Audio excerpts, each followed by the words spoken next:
देंगे। वह संकल्प था हर बेटी को सुरक्षा की गारंटी देंगे। वह संकल्प था उत्तर प्रदेश में पेशेवर माफिया और अपराधियों को सदैव से यहां की धरती से मुक्त करके एक भय मुक्त वातावरण देने का कार्य करेंगे।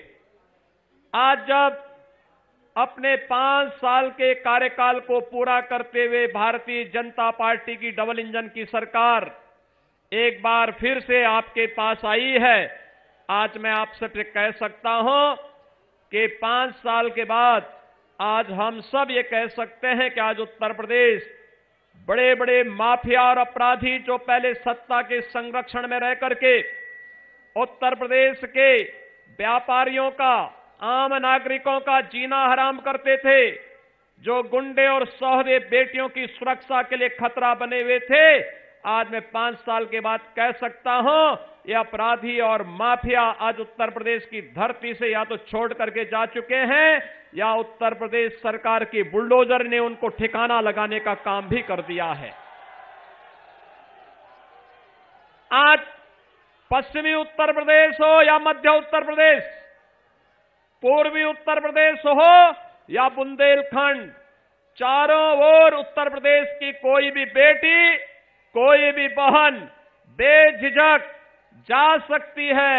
उसे आज कोई भय किसी सौदे और किसी गुंडे का नहीं है। ये बेटी की सुरक्षा के साथ, उत्तर प्रदेश के व्यापारियों की सुरक्षा के साथ, उत्तर प्रदेश के नागरिकों की सुरक्षा के साथ जो वायदा भारतीय जनता पार्टी की सरकार ने किया था, अपने उस वायदे को भारतीय जनता पार्टी की डबल इंजन की सरकार ने पूरा किया।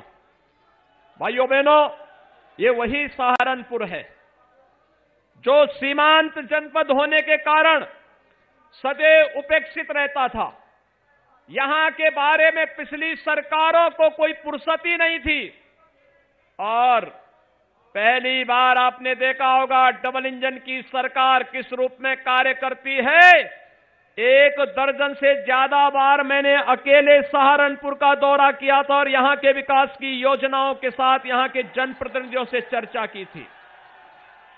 आज सहारनपुर दिल्ली मार्ग हो या सहारनपुर से हरिद्वार, या भाइयों बहनों, आपकी बहुप्रतीक्षित मांग कि सहारनपुर में मां शाकंभरी के नाम पर हमारा एक विश्वविद्यालय होना चाहिए, आज उस विश्वविद्यालय की मांग को भी सहारनपुर के अंदर पूरा कर दिया गया है।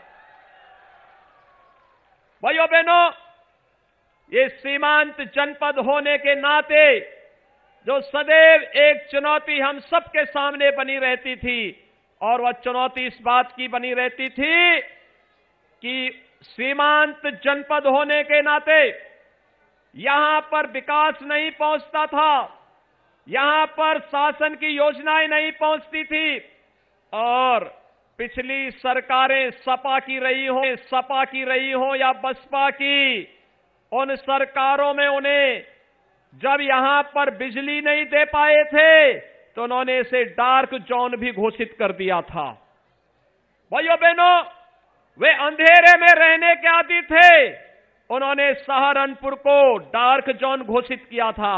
लेकिन भाइयों बहनों, हमारी सरकार आई, भारतीय जनता पार्टी की डबल इंजन की सरकार ने डार्क जोन से मुक्त करके 24 घंटे बिजली देने का काम भी किया, डार्क जोन से मुक्त करवाया और सूखे हुए हैंडपंप को उखाड़ करके पाइप पेयजल के माध्यम से घर घर शुद्ध जल उपलब्ध कराने के एक नए कार्यक्रम को आगे करने का कार्य कर रही है। भाइयों बहनों, जो लोग पहले यहां पर दंगा करवाते थे, कोई भूला नहीं होगा मुजफ्फरनगर का दंगा, सहारनपुर का सिख विरोधी दंगा, और कोई व्यक्ति कैराना और कांधला को पश्चिमी उत्तर प्रदेश में कभी भूल नहीं सकता। ये वही क्षेत्र हैं जहां पर कभी व्यापारी प्लान करता था। आपको याद होगा क्या मुजफ्फरनगर के दंगे के पीछे का कारण क्या था? दंगे का एक ही कारण था, सचिन और गौरव नाम के 2 युवक अपनी बहन की रक्षा करने के लिए, एक सौदे से बचाने के लिए जब कबाल कस्बे में जाते हैं, इन दो नवयुवकों की हत्या कर दी जाती है। उस समय एक लड़का सत्ता में बैठ करके लखनऊ से दंगा करवा रहा था और दूसरा लड़का, जो ये दो लड़कों की जोड़ी आई है, ये दूसरा लड़का दिल्ली से दंगों का तमाशा देख रहा था। तब इसके मुंह पर कभी नहीं निकला कि ये निर्दोष नागरिकों की हत्या क्यों हो रही है। एक तरफ नौजवान मारे जा रहे थे, एक तरफ नौजवानों की निर्मम हत्या हो रही थी, बेटियों की सुरक्षा खतरे में पड़ी हुई थी, और दूसरी तरफ किस प्रकार की अव्यवस्था और अराजकता थी कि सत्ता प्रायोजित अपराधी और आतंकवादियों के द्वारा, पेशेवर माफियाओं के द्वारा किस तरीके से भावनाओं के साथ खिलवाड़ हो रहा था। ये मुजफ्फरनगर का दंगा इसका जीता जागता उदाहरण था।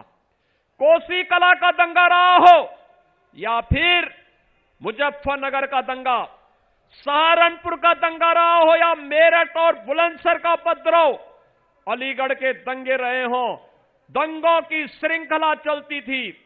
पिछली सरकारों के समय भाइयों बहनों, उस समय किस प्रकार की अराजकता थी। सरकार एक तरफ कर्फ्यू लगा करके, दंगा करा करके कर्फ्यू लगाती थी, पर्व और त्योहार नहीं मनाने देती थी, अव्यवस्था और अराजकता का तांडव कराती थी, और दूसरी तरफ पर्व और त्योहारों पर रोक लगाती थी, कावड़ यात्रा नहीं निकलने देती थी। हमने कर्फ्यू को हटाया, लेकिन भाइयों बहनों, कावड़ यात्रा को भी हमारी सरकार ने ही प्रारंभ किया। आज उत्तर प्रदेश में कर्फ्यू नहीं, आज उत्तर प्रदेश में कावड़ यात्रा निकलती है, बड़ी धूमधाम के साथ कावड़ यात्रा निकलती है। आज उत्तर प्रदेश में कावड़ यात्रा पर कोई रोक नहीं लगा सकता, कोई माई के लाल की हिम्मत नहीं कावड़ यात्रा को उत्तर प्रदेश के अंदर अब रोक सके।